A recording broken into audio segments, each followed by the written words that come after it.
Потврда дека границата со Грција се отвора за нашите граѓани на 14 мај стигнала за министерот за здравство Венко Филипче. Патувањето во соседната земја ќе биде условено со сертификат за примени вакцини или негативен ПСР тест, а се проговара и за прифаќање на резултатите од брзи антигенски тестови. Јас вчера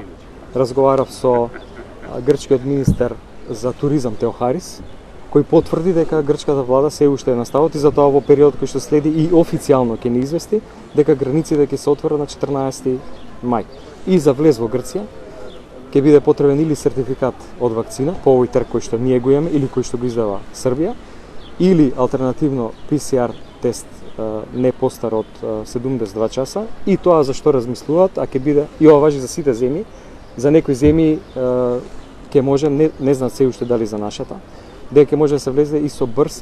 потврда за негативен брз антигенски тест и за тоа ќе ни известат во следниот период. Ваквите најави се добра вест за туристичките работници кои по пауза од повеќе од една година конечно ќе можат повторно да работат. Ова е добра вест за нас како туристички работници, бидејќи Грција веќе ќе стапе во контакт со нас, за да можеме да ги направиме цените за летото, да може граѓаните да патуваат слободно. Колку ова ќе ја поправи ситуацијата во туристичкиот сектор е прашање, но е надеж дека работите ќе тргнат на подобро. Освен Грција, границите за македонските граѓани ги отвори и Црна Гора, и тоа без никакви услови, а се очекува и други земји да дозволат влез за туристи од Македонија.